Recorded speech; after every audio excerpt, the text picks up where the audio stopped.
Assalamualaikum warahmatullahi wabarakatuh. Jumpa lagi di DPN Cooking. Kali ini aku mau berbagi resep dan cara membuat kromboloni yang lagi viral ya. Ini tuh bikinnya mudah banget ya, tanpa pastry instan, karena nggak semua daerah itu juga ada ya kalau mau beli pastry instan.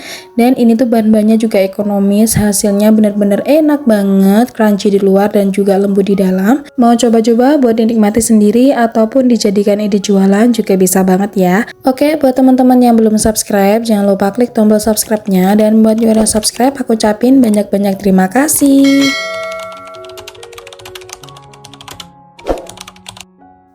Pertama-tama, siapkan wadah bersih, masukkan terigu protein tinggi 400 gram, gula pasir 60 gram atau setara 4 sendok makan, ragi instan seperempat sendok teh ya, jangan banyak-banyak. Kemudian bahan kering ini kita aduk-aduk hingga tercampur rata. Selanjutnya masukkan 1 butir telur fresh ya, suhu ruang. Ini pastikan telurnya masih fresh ya teman-teman. Setengah sendok teh baking powder, sejumput garam, dan ini ada margarin 70 gram yang sudah dilelehkan, pastikan ini sudah hangat-hangat kuku.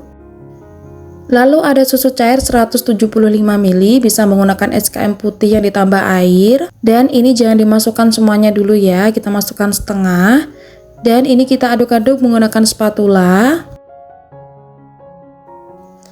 Ini kita aduknya hingga setengah kalis aja ya teman-teman. Nah kalau sudah, ini kita bersihkan spatulanya, pastikan tangan kita sudah dalam keadaan bersih. Ini kita langsung uleni menggunakan tangan. Dan ini tepungnya terlihat masih kasar, lalu masukkan semua susu cairnya dan ini kita uleni hingga kalis. Untuk durasi menguleni sekitar 10 hingga 13 menit ya, jadi memang cukup lama. Nah ini setelah 13 menit aku uleni, hasilnya seperti ini ya teman-teman.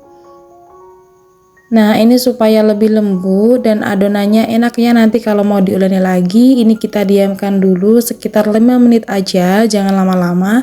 Dan jangan lupa ini ditutup kain supaya tidak ada kotoran yang masuk dan adonannya tidak kering. Kita biarkan dulu ya sekitar 5 menit. Setelah 5 menit kita biarkan, ini adonannya lebih lembut, bisa kita uleni lagi. Untuk durasi menguleni kali ini nggak usah lama-lama ya, cukup 3 menit aja. Nah kalau sudah seperti ini kita bulatkan. Kemudian kita resting adonannya minimal 30 menit hingga 1 jam ya teman-teman. Nah ini dia setelah aku diamkan selama 1 jam ya, ini nggak mengembang banyak karena tadi raginya juga sedikit ya. Kita pindahkan ke alas kerja. Dan siapkan tepung terigu buat taburan. Ini alas kerjanya kita taburi tepung dulu tipis-tipis. Pindahkan adonan ke alas kerja. Dan ini kita gulung-gulung membentuk memanjang seperti ini.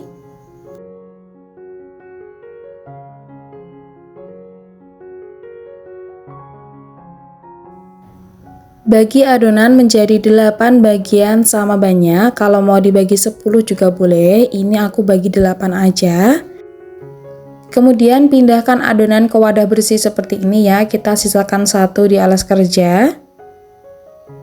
Dan ini jangan lupa ditutup kain bersih seperti ini ya, supaya adonannya tidak kering. Kemudian kita siapkan untuk olesannya. Di sini ada 3 sendok makan terigu, ada 3 sendok makan margarin dan juga 3 sendok makan minyak goreng. Ini kita aduk-aduk hingga tercampur rata. Ini nanti dijadikan untuk olesan pembatas antara setiap adonannya ya, supaya nanti bisa membentuk berlapis-lapis. Nah kalau sudah, sisihkan dulu. Untuk adonannya ini kita pipihkan. Bisa kita tekan-tekan seperti ini. Lalu kita gilas hingga tipis ya. Kalau sudah, kita beri olesannya. Ini aku olesnya menggunakan sendok aja, bisa menggunakan spatula atau yang lain. Dan pastikan ini tidak terlalu tipis ataupun terlalu tebal, asalkan benar-benar rata ya. Dan pastikan mengolesnya sampai benar-benar di bagian pinggir. Nah kalau sudah, kita ambil 1 adonan lagi, ini kita pipihkan.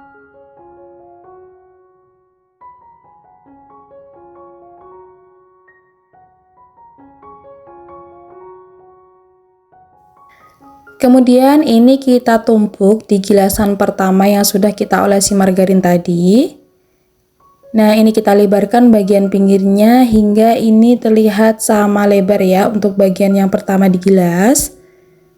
Nah, lakukan hal yang sama hingga adonan habis ya, penampakannya seperti ini. Nah, ini aku pindahkan ke meja yang lebih luas ya teman-teman, pastikan sudah bersih. Ini kita bilas, pastikan kita gilasnya dari tengah ke pinggir, pelan-pelan aja. Ini kita gilas sampai benar-benar tipis dan juga lebar.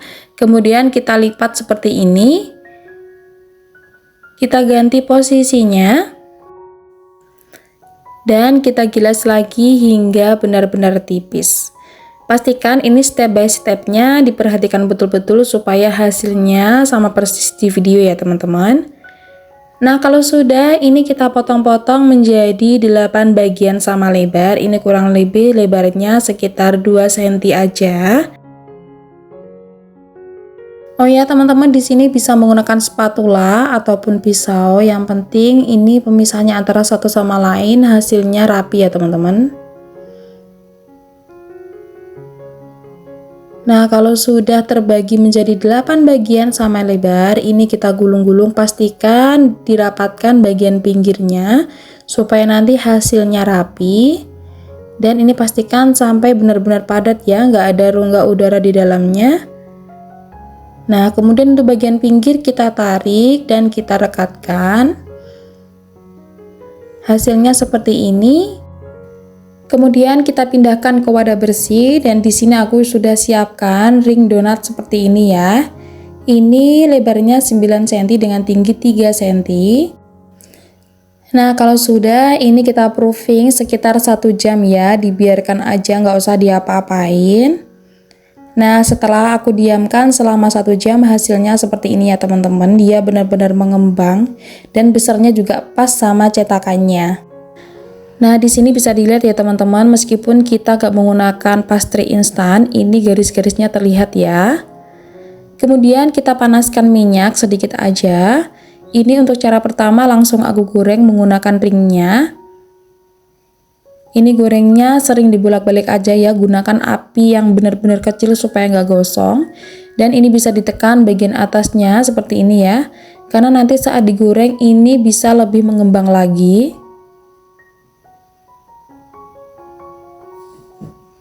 Kemudian ini kita coba balik. Nah, hasilnya seperti ini ya teman-teman. Dia ukurannya lebih besar dari ringnya, jadi hasilnya menurut aku kurang rapi. Nah, setelah seperti ini langsung aja diangkat. Ini gorengnya nggak usah lama-lama. Kemudian untuk cara kedua, ini aku lepaskan dari ringnya dan aku tali menggunakan benang yang masih baru. Nah, aku tali seperti ini supaya nanti tidak lepas saat digoreng.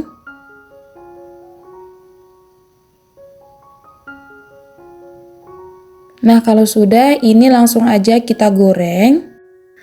Nah, menurut aku, kalau menggunakan adonan yang seperti ini lebih baik menggunakan trik di tali menggunakan benang seperti ini ya teman-teman. Hasilnya lebih bagus. Ataupun kalau teman-teman mau menggunakan ring yang ukuran lebih besar, mungkin nanti hasilnya akan pas ya, gunakan yang diameter 10 cm. Nah, setelah seperti ini bisa diangkat. Nah, hasilnya seperti ini ya, layernya ini terlihat banget. Kemudian untuk step kedua, setelah selesai digoreng, ini langsung aku oven ya teman-teman, supaya hasilnya lebih garing sering, bisa lebih crispy di bagian luar. Ini kita oven selama kurang lebih 45 menit menggunakan api kecil ya. Nah, apinya seperti ini. Apinya kecil aja supaya nggak gosong. Setelah 45 menit aku oven, ini dia hasilnya, warnanya lebih coklat. Dan ini dia setelah dingin. Wow, untuk hasilnya ini benar-benar bagus banget ya menurut aku. Layer-layernya juga tegas, terlihat banget. Dan ini perbandingan dari yang menggunakan ring dan juga menggunakan tali. Menurut aku hasilnya lebih bagus menggunakan tali ya teman-teman. Di tali menggunakan benang bagian pinggirnya hasilnya lebih rapi. Oke, kemudian ini aku lubangi bagian belakangnya ya menggunakan sumpit. Kalau teman-teman gak ada sumpit bisa pakai cara apapun. Untuk fillingnya ini bebas ya teman-teman. Di sini aku cuma menggunakan filling yang ada aja di rumah. Di sini aku semprotkan menggunakan filling rasa vanila. Untuk bagian dalamnya ini di sini aku menggunakan selai. Kalau teman-teman mau menggunakan glaze juga boleh banget, sesuai selera aja. Dan untuk bagian luarnya di sini aku gunakan selai coklat yang sudah aku campur minyak goreng ya supaya lebih cair, lalu tambahkan topping sesuai selera. Dan ini dia kromboloninya udah jadi ya teman-teman. Penampakannya seperti ini. Menurut aku ini cantik banget dan layer-layernya juga tegas terlihat ya. Dan ini kita belah bagian dalamnya, terlihat ada selai vanila. Kalau teman-teman mau menggunakan selai yang lain, rasa matcha atau rasa yang lainnya juga boleh banget, sesuai selera aja. Dan soal rasa nggak usah diragukan lagi, ini bener-bener enak banget. Dan kalau mau crispy ini harus bener-bener keluar dari oven langsung dikonsumsi. Ini bener-bener crispy ya. Untuk ketahanannya sekitar 3-5 jam. Oke, buat teman-teman yang mau cobain resepnya sudah aku tulis di kolom deskripsi. Dan buat teman-teman yang belum subscribe, jangan lupa subscribe ya. Terima kasih sudah menonton video ini, semoga bermanfaat dan sampai jumpa di video selanjutnya. Assalamualaikum warahmatullahi wabarakatuh.